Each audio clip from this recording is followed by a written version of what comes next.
Bienvenida, bienvenido a Fronteras de Esperanza. Hoy nos metemos a un tema, pues, universal, muy humano, pero que a menudo como que le sacamos la vuelta, la muerte. Vamos a explorar juntos las ideas del capítulo 3 del libro Preguntas que arden de Moisés López. El título ya de por sí es, bueno, bastante directo, ¿no? La muerte no es el final, hay vida eterna. Y todo esto gira en torno a un pasaje clave, Juan 11:25. Sabemos que es un tema delicado, toca fibras sensibles. Y el texto, fíjate, hace una observación curiosa sobre la cultura actual, sobre todo quizás en generaciones más jóvenes. A veces parece que la muerte se vuelve meme, ¿no? Algo ligero en lo digital. Sí, como que se banaliza. Exacto, pero esa ligereza pues choca durísimo cuando la pérdida nos pega de cerca. Algo que igual resuena con cosas que hemos vivido recientemente, ¿no? A nivel global o personal. Claro, la realidad es otra cosa. Ok, vamos a desempacar esto. La pregunta de fondo que plantea el capítulo es, bueno, la pregunta de siempre. ¿Y después qué? La gran incógnita. Pero el autor insiste, y esto es importante, que no es nomás curiosidad. Es como una búsqueda más profunda, ¿no? De consuelo, de sentido, de esperanza ante lo inevitable. Sí, no es solo intelectual. Plantea un dilema interesante. Si la muerte es solo, ¡pum!, se acabó, un apagón, ¿qué peso real tiene lo que hacemos? Claro. Pero si hay algo más, entonces todo cambia, ¿no? Todo lo que vivimos agarra otra dimensión, quizá eterna. Adquiere otra perspectiva, exacto. A ver, nuestra idea hoy no es dar la respuesta definitiva a un misterio tan personal y complejo. Más bien, queremos abrir una conversación honesta, clavarnos en lo que dice este material, ver cómo, según López, mirar la muerte desde la fe podría cambiar no solo cómo vemos el final, sino, y esto me parece clave, cómo vivimos el día a día, el presente. Eso es fundamental. ¿Cómo afecta el ahora? El capítulo arranca describiendo algo que creo que todos reconocemos, ¿no? La muerte como un remolino de emociones. Sí. Miedo, una tristeza que cala hondo, a veces hasta coraje, confusión, un vacío. El texto dice que para muchos, el primer encontronazo real con esto, la pérdida de alguien cercano, es un parteaguas. Marca un antes y un después. Sí, como que se rompe esa idea de que tenemos todo el tiempo del mundo y vemos lo frágiles que somos. Y fíjate que lo fascinante aquí es el análisis que hace el autor sobre la cultura moderna. Señala cómo nuestras sociedades, tan clavadas en la juventud, en ser productivos, en la imagen, casi perfecta, tienden a esconder la muerte, a ocultarla. Como que no encajan al sistema. Exacto. Se vuelve casi un tabú, ¿no? Un fallo que preferimos no ver.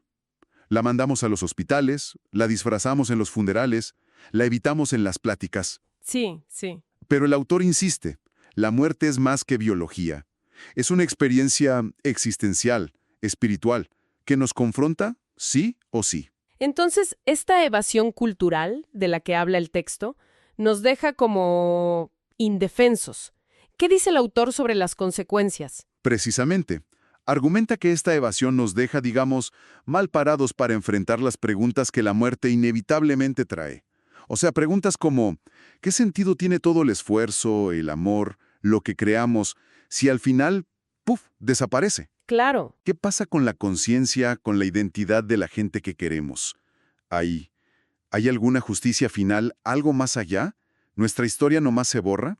Son preguntas que, según el texto, se quedan ahí flotando, cuando no queremos mirar la muerte de frente. El libro habla de una especie de ansiedad existencial muy de hoy.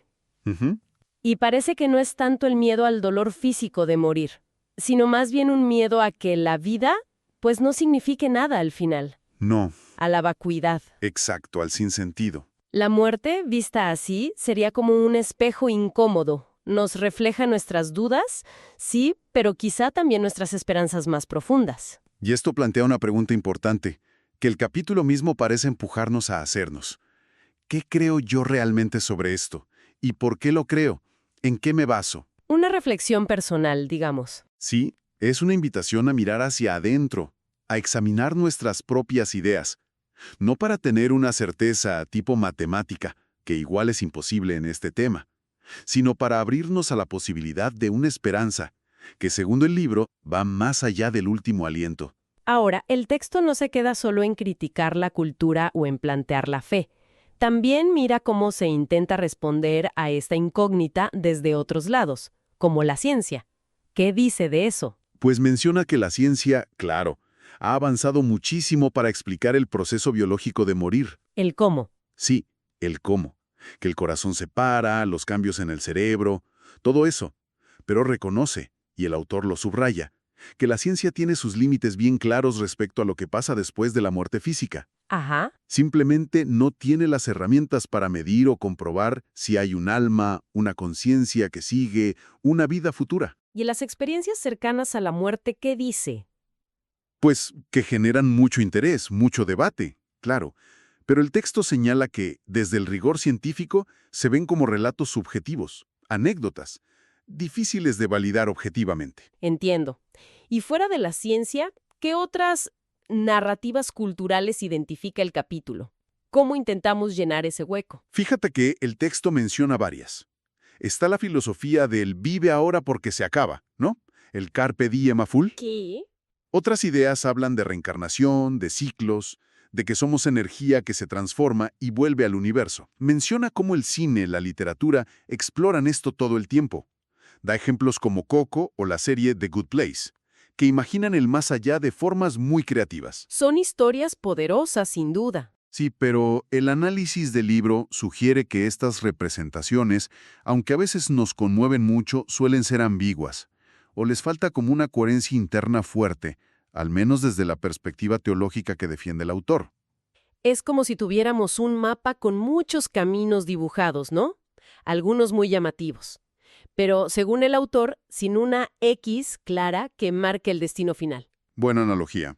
Y el capítulo también toca algo muy actual. Esa espiritualidad a la carta, hablar de energías, de vibras, del universo. Ah, sí, muy común hoy. Conceptos que suenan bien, que pueden dar un consuelo momentáneo, quizá.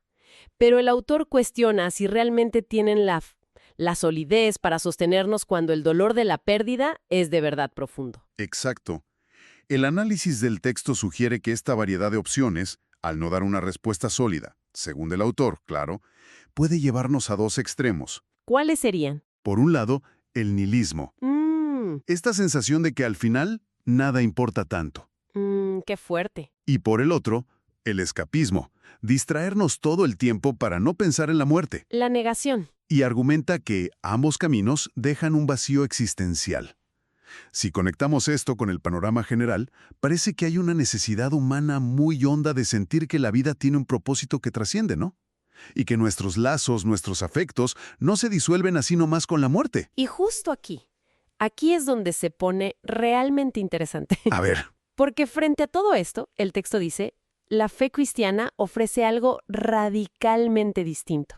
Y ojo cómo lo presenta, no como una ilusión o un consuelo barato, sino, desde su óptica, como una revelación. una verdad revelada, no inventada. Exacto, no como un consuelo superficial, sino como una esperanza profunda, con fundamento.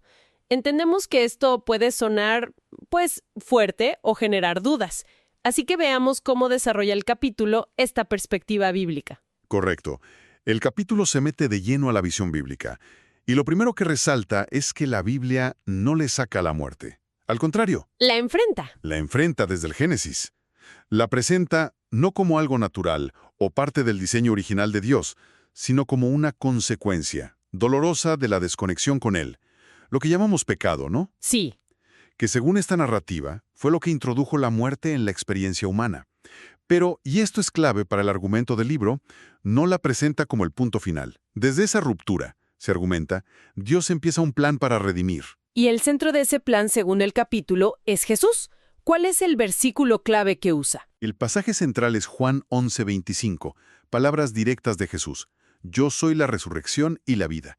El que cree en mí, aunque muera, vivirá. ¡Wow!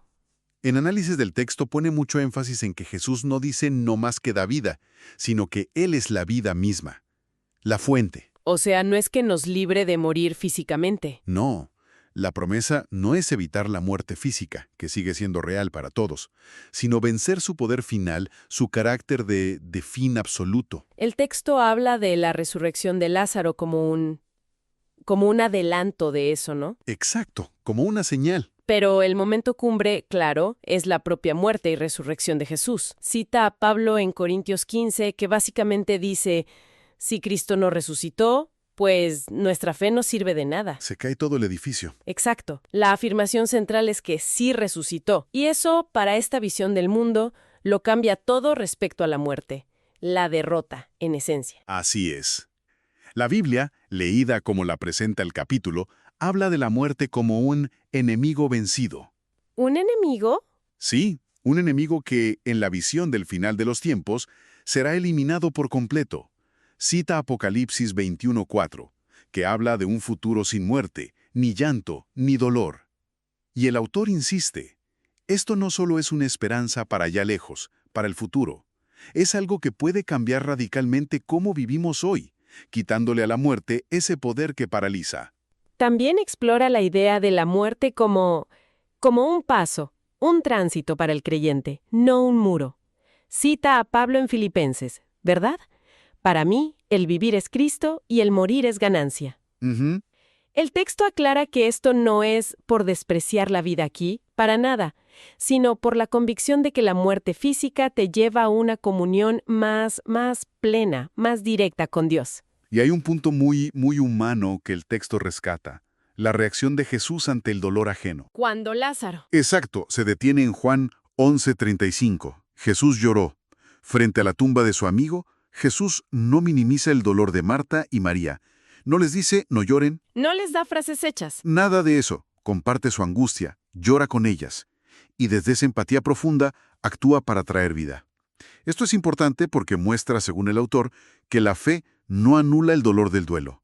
Lo acompaña y lo dirige hacia la esperanza. Qué importante eso. Entonces, para ir resumiendo esta parte, el capítulo junta varias promesas centrales del cristianismo sobre la muerte. Sí, La seguridad de que nada ni la muerte te separa del amor de Dios. Eso creo que es de Romanos 8. así es. La promesa de una transformación futura, incluso física, habla de 1 Corintios 15, ¿no? Del cuerpo resucitado. Sí, una transformación total.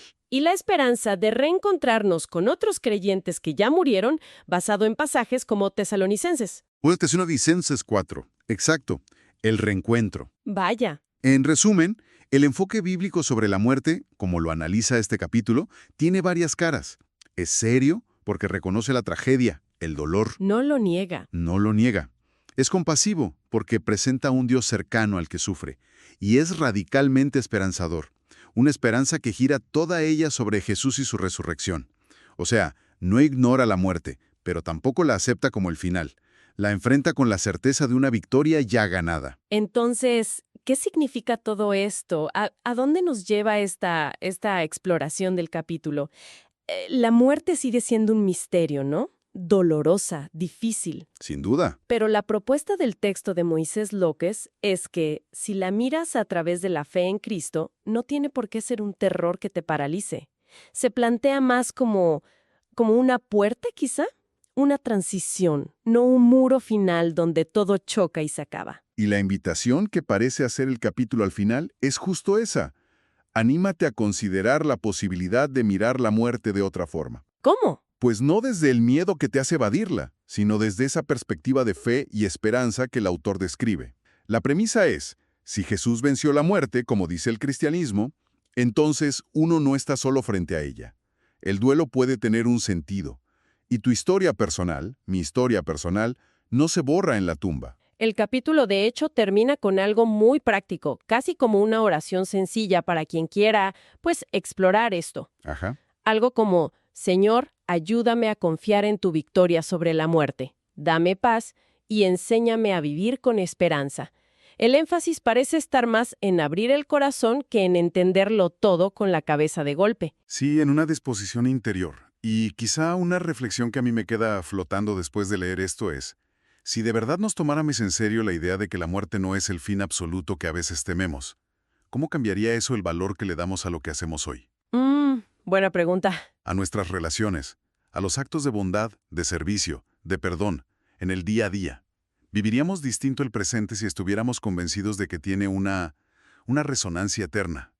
Es algo para pensar, ¿no? Definitivamente. Ha sido una inmersión intensa en un tema profundo, siguiendo el argumento de este capítulo de Preguntas que Arden. Muchas gracias por habernos acompañado en esta reflexión. Te invitamos a seguir explorando con nosotros en el próximo episodio. Gracias por escuchar Fronteras de Esperanza.